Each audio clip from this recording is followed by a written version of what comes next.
Malawi is the most interesting case because in 2005, the Malawi government decided that it was going to heavily subsidize fertilizer and for all households and biased indeed towards small farmers. And as a consequence, having been food insecure, Malawi having produced less than it required for 13 out of 17 years, since 2005 it has always produced a surplus. Again, it might not in 2010. So good policy, right?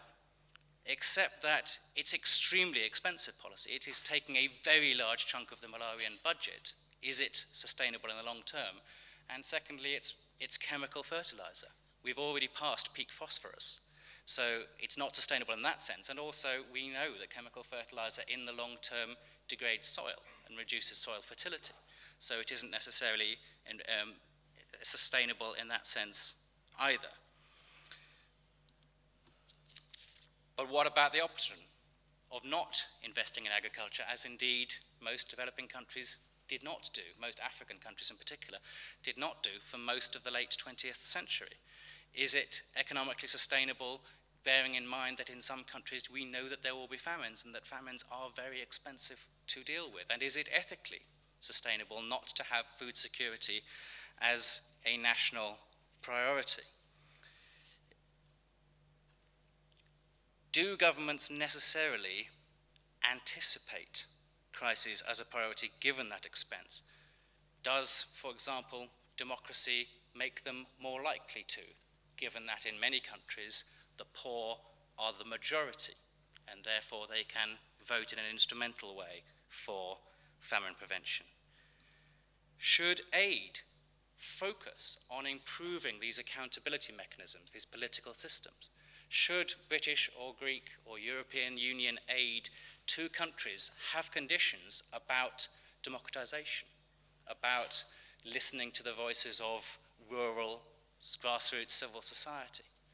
Or would that be an outrageous, unacceptable, neo-colonial interference in what are sovereign states?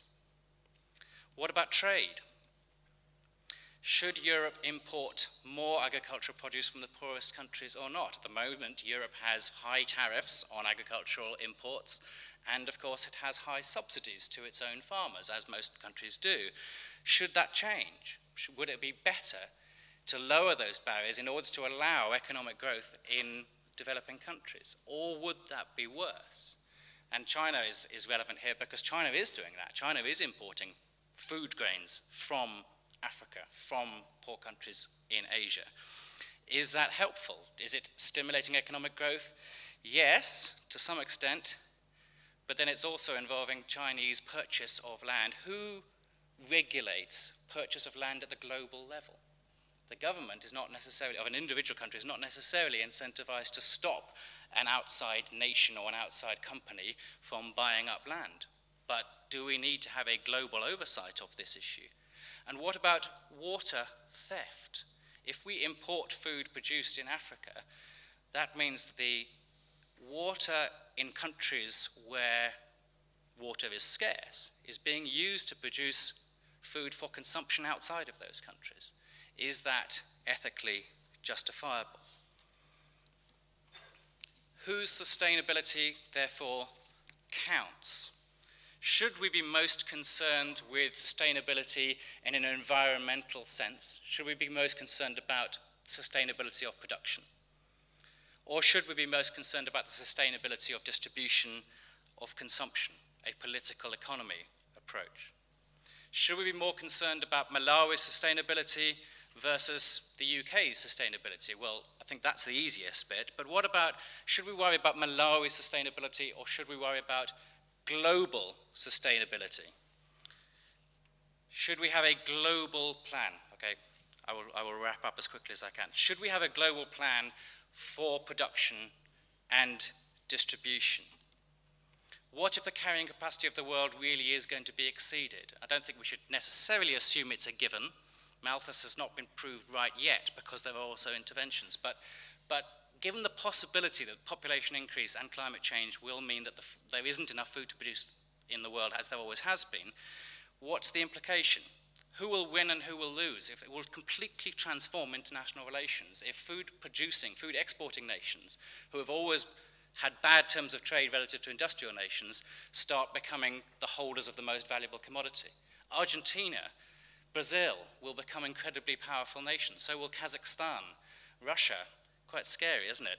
The USA and Canada will continue to be very important. The UK, Japan, Singapore will be in real trouble. And so will most sub-Saharan African countries, because most sub-Saharan African countries currently produce less than they need. Will it become unethical? Here's a nice question for you. To farm organically instead of using genetically modified seeds? Because if you're looking at a single farm, you can say organic is more ethical. But if you're looking at global production, and we know that land is scarce, you can't increase the size of the planet, do we not have an ethical imperative to maximize the yield per hectare on every farm? And organic has very low yields compared to other kinds of farming, but it's certainly including GM. Would it suddenly become good value to irrigate Africa? It's a very, very expensive thing to do. But if the social and political costs would become much greater because starvation becomes so common and become significant for the whole world, does the high cost of irrigation become worth it? And this question is already being answered in part if you look at Chinese investment in Africa, including road building, for example. Not so much irrigation, although I think that's on the way. And as I said, I've already asked this question, should global food production and distribution be globally planned? If we were to do that, would we not in fact be trying to copy the Chinese economic model in terms of a semi-command economy where China, the government is in control of where there's production and indeed of distribution and making sure that people don't starve, or at least not since the 1960s. But if we want to follow the Chinese model, what about food sovereignty? If you have a planning system which is global, we're taking away the responsibility and the opportunity for governments. And of course, China is not the model we would want to use if we think human rights approaches are the best way to solve food crises. So I've managed to get to the end. I've thrown up lots of questions myself, so instead of asking for questions when we have the panel discussion, I thought any answers would be quite useful. Thank you very much.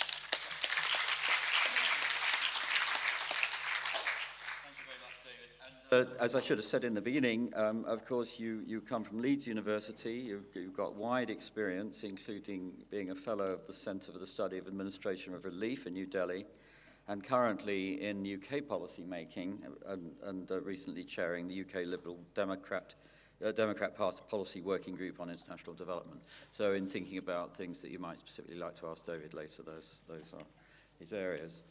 Now, we go on to our second main keynote speaker, Catherine Rhodes, who came to ISAE from the Bradford Disarmament Research Centre, where, in the Department of Peace Studies at Bradford, where she completed her PhD and then came to us. And she has further international experience in the European Commission. And you're going to talk to us about the gap between the commitments and the actions of states. Yes, thank you. So first, a couple of notes on the presentation in general. I will be emphasizing the international level simply because this is my research focus. And rather than picking up on the ethical issues as I go through, I have to say, overall, I think the ethical point is that science and technology must be developed within a sustainable development approach in order to meet the sort of common needs of humanity. So the first question I'll address here is, why would we want science and innovation governments to be compatible with sustainable development? I use science and innovation interchangeably when I discuss them, and this is because, and this is a quote from the Manchester Manifesto, it's a concern with all aspects of the science and innovation process which aren't separated anymore. I won't leave that up for too long, I've got quite a few slides to go through. These are key international documents that contain commitments to sustainable development. I'm not going to run through the contents of each of these documents, but sort of to summarize, these represent, over the past 40 years, or almost 40 years, repeated commitments by the international community to take action for sustainable development. And importantly, every time they produce these documents, they also emphasize that science and technology have key contributory roles to sustainable development. So when we talk about a gap between commitments and action, the international community, so states, have been committing to these actions for nearly 40 years. They haven't got very far. So this is the international articulation of sustainable development. Simply development that meets the needs of the present without compromising the ability of future generations to meet their own needs. Obviously, that needs further elaboration, which is given internationally, but I'm going to concentrate on only a few key aspects which have particular relevance to science and technology. The first of these is to do with the meeting of human needs. So sustainable development requires the meeting of basic human needs so that all can flourish and to prevent human suffering. To give you a quick definition, basic human needs can be defined as the minimal requirements to sustain life. So we've talked about some of these already. We talked about nutrition, sort of solving hunger. We can talk about health and water, shelter. But I particularly like to use this quote because it does emphasize that it also includes access to education and to information. There's no, this is what allows people to actually break free from the sort of traps of poverty. So, as well as needs, core to sustainable development is the concept of limits. There are two main types of limits emphasized in our common future.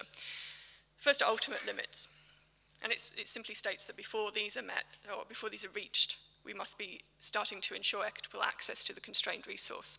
Now, as mentioned, this is, again, not happening. Phosphorus was just mentioned, but oil is another example. We are coming, and clearly coming, to the end of these resources, but have not yet taken the actions to, for one thing, make them more equitably accessible, but also to provide alternatives. The second type of limits are limits that shift over time. So here these are either technological limits or limits imposed by social organisation. These are the limits that science and technology can make a difference to. And so simply we can summarize the contributions of science and technology to sustainable development as meeting basic human needs and either adapting to or overcoming limits. There's something else that's recognized in our common future is that sustainable development will be partly about economic growth. But not all forms of economic growth are compatible with sustainable development. I pick this out because this is the same statement can be made for science and technology governance. So sustainable development is partly about using science and technology to meet needs, to adapt and overcome limits, but not all forms of science and innovation governance will be compatible with this. Now, to give you some examples of some more specific roles that science and technology can play, these, again, are drawn from the international documents. It is expected to provide the knowledge base for policymakers, to help with the development of environmentally sound technologies, improve efficiency in resource use, and provide alternative resource bases, reduce the detrimental impacts of polluting industrial processes, improve health, enhance food security, and also to protect biodiversity.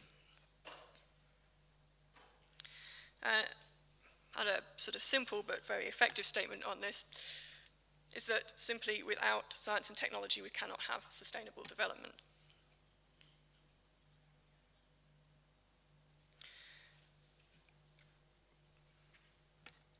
So what I then want to go on to emphasize, and this is my own wording and it does not sort of come from the international documents, is that there's actually a broader role that science and technology play in sustainable development. And that is that science and technology can be used to promote a more equitable development and reduce the gaps between developed and developing countries,